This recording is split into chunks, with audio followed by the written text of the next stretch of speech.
Donc ndenge zali wana ba master nanga tout obeta na quartier la tête, ce sont mes amis. C'est-à-dire ils restent mes amis. Vous comprenez? Et là aussi to kutani au moment que non tous un problème tu ça na toujours mbote ndenge ba guérir ba pesa na mbote, il y a pas de problème. Vous comprenez? Mais ndenge zali wana ba biloko wana yao oyi ba mbendre ndenge ba sala bongo. Que dans les lots sont comme na oui ba mbendre ba sala bongo. À 32 ans tout une question tout à 32 ans. Non Nazaki ben très busy. Nazaki très busy et puis d'abord tant que 32 ans zo na Las Vegas. Dans Las Vegas, on a passé dans les cours enregistré Mogo, il y a featuring un artiste mon yakuna de sala qui peut bannir. Mais et puis hormis ça par ça, bon dingue peut saler mais qui na concept wana peut-être nga pe ngana ya ngati. Parce que mon logo nga bio nga te dingue na bi dingue concept saler mais qui parce que mon logo nga jeko buron pe na ko qui n'était na trophée na quartier latin. Wana ebiso vérité. Ensemble les nga na vie na Rambo, sur bien quartier latin quelque part. To ki zo trophée pour na misala auto sala pour na mouvement, vous comprenez?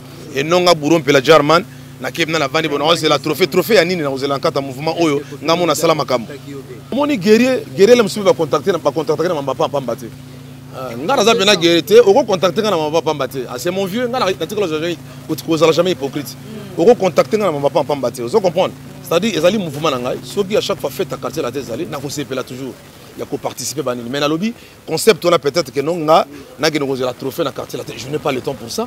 On a organisé la trophée dans le mouvement où on a mon sala makambote ou peut-être on a inspiré ba tout société dans Liban ba tout la German nous on ban après organiser la trophée on a la trophée mais donc qu'est-ce ça bat il va travailler pas Koffi Olomide azaika patron ngai nazayi et puis na quartier la tena tiko ça na patron moko kaka chef ka moko ye osola mamba site ce total mamba site c'est 001 donc tous en number 1 mokonza bas il y a 001 blague télé loi sur le biso makambeya Victoria télévision Victoria TV et na ba mon pepa siga na mama na ndenge na donc total la Victoria TV na ndenga ilusa na ndenga makambo kutozo ba news alelo a elbiso Victoria TV donc aluta continua Victoria certa amen tous ensemble quoi total la Victoria TV ya bino sida bile la confirmer na roboya donc biso tout s'abonner massivement na ndenga idéologie ba européen botondana Bobolanda ba faire ya mboka ya par-ci par là donc number 1 na bank tous ensemble sida bilele na ndenga ilusa Victoria est certa amen. Bonjour très chers téléspectateurs, bienvenue déjà dans votre émission Micro Libre avec moi, Jemima Ubel et le gros bébé de la presse congolaise. Voilà, en exclusivité, on a surpris Bourreau Pela quelque part dans Gombawa. Alors tout tient vraiment un micro pour que alors par rapport à tourner en Angola, papa m'a camébélé, belé au sein de Kinshasa, surtout au classé la génération ni par rapport le lot boya ou mening na poto et le connaît que non ça na poto ça quand même beaucoup bien kindeni. Voilà, merci beaucoup à l'œil avec ma caméra. Merci beaucoup na boss nanga JB Kumaluta, le vrai pétrolier de Dallas. Boss ça maka le pétrolier JB Kumaluta. Là je vois Georges Luboma depuis Dallas, je vois on va prendre l'interview avec Jeko Bourrompela et puis on va revenir pour clore cette émission. Merci beaucoup.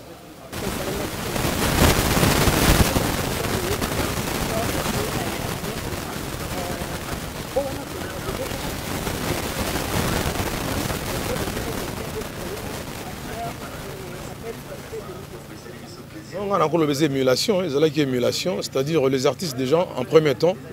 Donc on a été créé pour s'unir, vous comprenez? C'est-à-dire ensemble, force one et ça que non, tous soutenir œuvre Yamboka et puis culture Yamboka. Musique c'est d'abord toute une culture.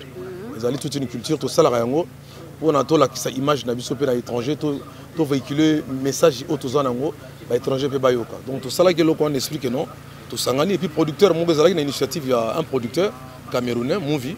Au départ, c'était dans l'idée de 2 chansons. Après, quand nous sommes arrivés au studio, et ça dit que non, à lobby, tout ça moi 7-8 chansons, et puis tout ça sur Banzemo.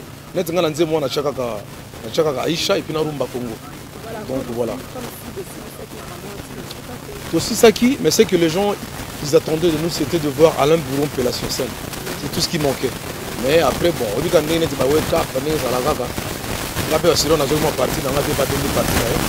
ça les bon donc voilà et puis après producteur à ça qui publicité na banti na baiti kuna pas azaki camerounais haïtien donc voilà un certain Mouvison un camerounais donc haïtien. Donc il y a plus, ensuite on a charanga tobetaki, on a Haïti, tout ça qui est ça promotion.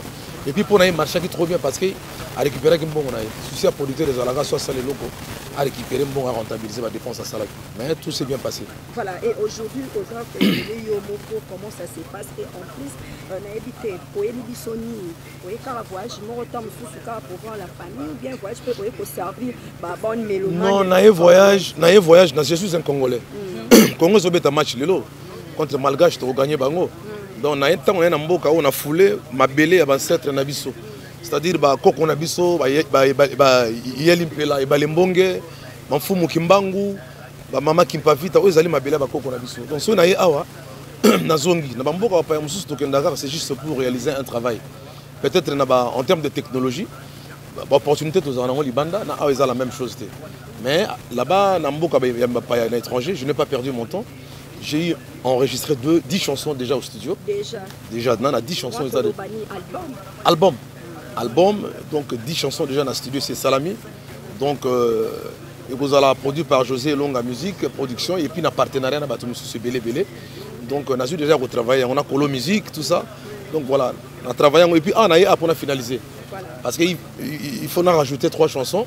Alors, on a dit non, tant qu'on sait l'album dans Libanda, on sait que Libanda. Donc, ce qu'il faut faire, pour qu'on y ait un mot, qu'on finalise, vous appelez Bénédiction Mabélé. Et puis, premier clip, vous lancé aux Alara. Mais l'artiste, dans le album, tu trouves des featuring, des musiciens, il y a un cas pour s'exprimer, dans le cadre de jouer un mois de temps, il y a un repos, est-ce que vous pouvez en servir comme d'habitude ou bien comment? Bon, on a déjà rappelé featuring. On a déjà featuring. C'est-à-dire qu'on a déjà fait featuring. On a déjà fait rock, on a déjà fait blues, on a déjà fait jazz, on a déjà fait animé. Dans ndenge ya ko propulser culture dans cause l'égoïste était ba ko yokanga na 13 chansons surtout nga mongote attaque contre égoïsme mango. Donc voilà na ye na koyemba na yembi déjà na ba mission musu na étranger na ba France na niveau France kuna na yembi na bato mususu et puis awa pene naza na kosala featuring na ba mission mususu ya biso ya mboka ya Congo mais ça na une surprise moi to dévoiler ngo zate. Maintenant star question est que par rapport à tourner angolaise andeni parce que da ba tourner belé faut ça la angolaise comment nazo que une semaine prochaine Angola donc d'ici samedi prochain aux Angola. Dans Angola, on y vacances et que nous avons une chance peut-être que Angola nga mon côté que nanga moko na kenga moko mais siko nazo que nga moko les qui nanga équaliser ou az animateur grand animateur bat bayebi aza déjà qu'on appelle Angola c'est-à-dire azo sala que déjà ko sala la première image ou to sala pour to beta na na concert on a to beta yi pas ko sala donc za ki idée na biso mbalé donc voilà ba non je ko ya ko beta concert mais to lingi petit no les qui no équaliser à sala et quoi les pour pas sala ba grande preuve il y a artiste quoi na bi bon c'est bien. Donc, on a CPL d'abord parce que donc comme Naza peut guérir, donc de 14 à 18, 40 à 45, la guerre mondiale, on a participé à Nazala. Donc, on a affronté Bangolais, puis on a très bientôt avec plaisir pour CPL. Mais là, on ne sait pas si c'est un peu Kengangewan, qui va en pleurs, mais on dit comme c'est souvent qu'il y a une promotion, moi, dame. Matata, Akuna Matata, I don't want. I got no more time for you. Ale bina malinga bina malinga ya bana, na bina malinga na bina malinga ya bana Congo. All show me baby what. Donc voilà quoi. Donc beta donc voilà egoya kalamingité. Vous partez déjà pour l'Angola, combien de production Angola et puis aujourd'hui vous saluez déjà 10 chansons dans la photo. La studio. L'externe non ça par rapport à Badi et Nengel Roma. Non, faut que ça cimetière de l'artiste. Les loyaux lui vous saluez 10 chansons déjà ou 10 chansons. La cimetière. Réaction les Aladini par rapport à la réalité mais située à pour le bio il fait pose la bénédiction il y a concentre il y a coco. Donc ils ont d'autres questions Angola, il y a déjà 3 shows de prévus. Donc 3 concerts vraiment bien installés. C'est-à-dire Mogo Zana Lukapa, Mogo Zana Luanda, Mogo Zana Koutna Kamfou Bazo Bengangai. Donc voilà, jusque-là, il y a 3 shows de prévus pour trouver Takuna Angola. Mais après, Naibike, tant que Komaka, suite il y a demande de Méloman, je serai toujours obligé d'en rajouter un peu plus. C'est-à-dire qu'il y a 3, un concept à 3, mais après, Bakissa Milem sous 6, 7, parce que ça se trouve que je vais traîner même un mois là-bas. Naibyango. Parce que pas de soif dans la trokuna. Donc il faut n'a qu'un. Donc voilà. Mais la deuxième question, Non, on dit qu'on a enregistré déjà 10 chansons. La cimetière. Voilà. Il y a pas de cimetière à l'artiste. La réalité à musique, aux hommes, on a enregistré ma chanson la cimetière. Bon, poto za cimetière te, za cimetière te, hein, za cimetière te, za limboka net mboka nyoso. Et puis poto za mindele te. Poto jamais mundela créer ma belé autonyataka ou bien akela ma patrie. On a répondre aussi. Donc c'est-à-dire ça OK kuna okoki kozala pe inspiré. Ah pe okoki kozala inspiré, mais la plupart du temps musique biso to betaka to s'inspirera d'abord na base. C'est-à-dire tant on a dit en 2016 na zakiwa tant to salaki moi borona ngana fi eko tité moi featuring on a to salaki wana. Donc c'est-à-dire nazalaki déjà na manière qu'on préparer pe banzem nanga déjà. Et là-bas na kendaki je me suis rendu juste pour parce que tu vois bon la technologie tu vois elle est accessible, c'est facile tu vois, bah studio a bien, il y a ma casse peut-être tout là-bas. On a salaki 10 chansons kuna mais ndenge na yepe na terrain na mabela ba koko c'est-à-dire na ba petit na ba mission na awa donc tu na ba petit na ba orli banani tout ça ba petit na ba donc on enregistré 3 chansons pour ça la 13 chansons après to bimisa bokoko et puis en termes même d'inspiration au but d'inspiration dans ma casse trop ba danse banine tout ça na besoin vous comprendre c'est-à-dire tout travail donc biloko to ko bandela manango donc voilà, c'est comme ça. On a un groupe d'accompagnement ou bien déjà orchestre de Giovanni ici? Il y a toujours un groupe d'accompagnement parce que tout seul on ne peut rien réaliser. Hein. C'est-à-dire même si on a Samson, même si on a Michael Jackson, on a accompagner. Et musique c'est comme ça. C'est-à-dire bateau va quand ça va la tuba ngomoro, so tike la beta guitare, beta drum, beta tout à kokate. Vous comprenez? Donc si ali métier on se passe le relais, tu vois. Donc on a ça déjà un groupe d'accompagnement bazawa. Toujours travailler na bango, toujours donc ba accompagner ngai ba petit na bazalia. Voilà, merci beaucoup ouais papa. Nazawana na première liste. Vidéo tika bando kenda est-ce que lelo au cas où vous relève ya komolo ndenge zalara liboso de ba za grand danseur, grand chanteur mais lelo bana ba bini ba bobino vraiment ba petit frère na bino lelo makangi kini. Est-ce que et tout non vraiment tout le monde a rompre la autre ba. Nga nazawana déjà père na sous vérité. Nazana pour encourager les musiciens. D'abord, nazarate na discrimination. Pour les musiciens, tout le Congo soit bête vrai, nandi marango, n'encourage rango. Vous comprenez? Donc, net ba Robino na landaraye. Na landaraye, ba Zebele, ba Fabricaz, ba Zebele, ba Héritier Watanabe, na landaraye ba musicien. Vous comprenez? Na landaraye ba musicien. Mais, n'enge zali wana, je ko buron pe lazali, ça dit nabi, je n'ai rien perdu de mes facultés. Koyemba makasi, kobina makasi. Vous comprenez? Minoko ba tumsu pe. On a raison. Absence est remarquable, mais il y a des cas pour qui nous vendent la poto. Nous vendons des alèmes ceux qui n'ont mis ça à la poto. On a comme mabundi minene, ça se lit à burger trop. Vous comprenez? C'est un gars pour l'esprit. Et puis c'est vrai, nous avons le bail qui il y a un cimetière. Poto comme il y a un cimetière sur le vendi. Aux oliers à passer collier à sérieusement la poto. Aux oliers à côte de porc, à côte de Chine, mabundi minene. Aux autres travaillent moins. Vous comprenez? Donc, ils ont perdu ton temps à travailler ici. Mais ils ont ressentir. Donc, ils ont pétrole, ils ont tout, mais ils ont s'imposer. Et puis, ils ont s'imposer pour comment je peux rompre les alaka. Vous savez là.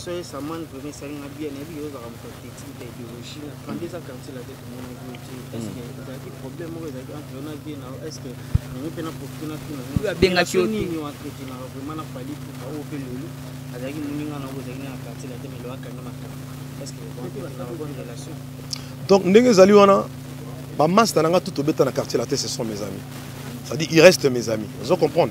Et là, si tu Koutani, au moment où non, tu as un problème, tu as toujours un mot, tu as un guérir, il n'y a pas de problème. Vous comprenez? Mais, les Zaliwana, Babilo, Yao, oui, Bambendre, n'est pas ça bongo.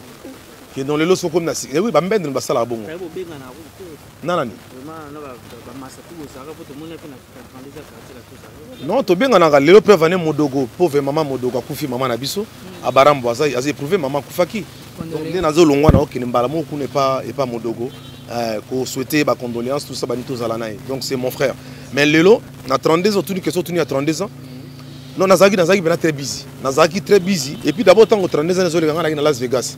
Il y a Las Vegas, on a passé dans les cours pour enregistrer Mogo, il y a featuring un artiste, c'est moi, Yakuna. De ça qui peut bannir. Mais, et puis, hormis ça, par ça, on a fait ça, les concept, peut-être un peu de ngana. Parce que mon logo, un concept ça, parce que mon logo, je crois que Bourron Pelenaro qui n'était pas dans le trophée dans le quartier latin. On a une vérité. Bon, ça l'a trop. Non, nga na ko négocier la trophée na quartier latin te. Nazolo ba ngo sans hypocrisie sans ngai burompela. Hein? Na ko négocier la trophée na quartier latin te. Ensemble les nga na vie na ngarambo, sur bien quartier latin quelque part. To ki zo trophée pour na misala auto sala pour na mouvement. Vous comprenez?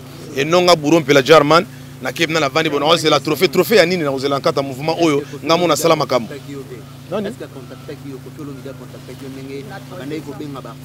Bon, au moins guerrier le monsieur va contacter na Mamba Pamba te. Nga naza bena guerrier te, oko contacter na Mamba Pamba te. C'est mon vieux, nga na tikolo jamais hypocrite. Oko contacter na Mamba Pamba te. Vous comprenez? C'est-à-dire ezali mouvement na ngai, soki à chaque fois fait ta quartier la tête ezali na ko sepela toujours. Il y a qu'à participer à mais na lobby concept on a peut-être que non nga na geno la trophée na quartier la tête. Je n'ai pas le temps pour ça. Nga na ko la trophée na mouvement oyo nga mona sala makambo te. O peut-être nga na inspiré bato mususu te na libanda bazo tala German, nous on ban. Après que c'est la trophée, on a c'est la trophée. Mais donc qu'est-ce que ça bat? Il va travailler pas Kofi Olomide. Azaïka patron nga. Nazaï et puis na quartier la tête na tiko na patron moko. Kaka chef ka moko yé. Vous comprenez? Si le losu na mona pe na nzela na pesa nga ba ordre za yé moko Kofi Olomide. Donc jamais au chef d'orchestre web sanga ni na yo ka hotel. Yak bongo. Na mona ki vient ngai, na mona ki vient nga ba sala ki opération na yo kaki. En tout cas, il y a pas de problème. Na baki na okeno bete la vie tout. Non, OK. Na keno kotala te. Na zala ki te. Nde na zabo na oti bana na oti pe mikili na yiki na vandi na ki mama ba osala mike mike. Et puis à part ça na oti pe Lubumbashi, na lekai Mbandaka, vous comprendre. Place sœur nanga Gisèle Mpela a lancé ONG moko na munene au sala sabane Équateur. Na kene ko landela moko superviser ma campagne parce que à part musique to za rapena mamso ko sala. Donc ya ngona moni mais na okena souhaiter ba bonne guérison. C'est mon grand frère, c'est mon vieux, c'est mon patron. Je l'aime beaucoup. Vous avez les artistes tu na vanda kawa enregistré na poto disons. Na enregistré na poto. Voilà, phénomène combattant ou baby cop na bino parce que bosso za ko beti zeni to beti olympe musique congolaise au mata ba comme na bino beti za au mata. Les lobos qui ndeba 12 ans yango régime peut changer même ba combattant ba déga ligne. Qu'est-ce que vous avez? Non, le peuple d'abord, hein, le peuple d'abord. Au moni en français, un ventre affamé n'a point d'oreille. Donc ça dit mon kate so eleki même moi no bota ko gifler. Vous comprenez? A go tuno papa bota nga ponani. Donc phénomène combattant, moi je suis pas là pour condamner mes frères bandés qu'on a besoin de combattants. Parce que nga mo pensa combattant. Ça dit celui qui veut le changement pour son pays, c'est déjà un combattant. Ça dit tu es en train d'éradiquer un système qui ne t'a pas plu pour passer à un autre système. Vous comprenez? Oui, go plaire bateau. C'est comme ça. Moi je pense que phénomène combattant na ko boya ngote. Vous comprenez? Parce que faut boye bape que mboko to uti na banzala. Tu as 32 ans, mon carte international, la pillage, je comprends. Tu as 18 ans, mon carte international, tu as donc il y a eu vraiment les mocates graves qu'il faut reconnaître. Donc je pense qu'il faut changement et ça la manamboka, c'est tout à fait normal. Il n'y a pas de problème. Le peuple d'abord Pomba Fachi a su pouvoir. Moi namboka autochtone, c'est bien toujours féliciter pour na bloc azo proposé pour la population, c'est très bien. Merci beaucoup Yesama. Les autres classes de la génération parce que les autres au 5e, 3e, 4e génération. Dans toute génération confondue. Dans toute génération confondue, Michael Akufa. Mais la petite Michael va bien ageti lelo. Vous comprenez? Papa Luambo Akufa. Papa Lutumba Akufa. Bave madilo ba yoka bango tilelo. So tilelo ba gobo mangai pamba pona yo kadima mama bo ora ba robina. Ba petit ba robina. So ça dit musicien azalra dans la génération T. Donc parce que même aujourd'hui physiquement tu n'es plus là mais à travers tes œuvres on s'immortaliser. Donc voilà la génération T. Toute génération confondue. Na gagna kai. Na gagna kai. Na gagna vie makambwana na sina classe yango na gagna vie. Avec tout le respect que je vous dois, mon grand frère, mais na la revanche, pour la loi gagner, mais merci. Donc il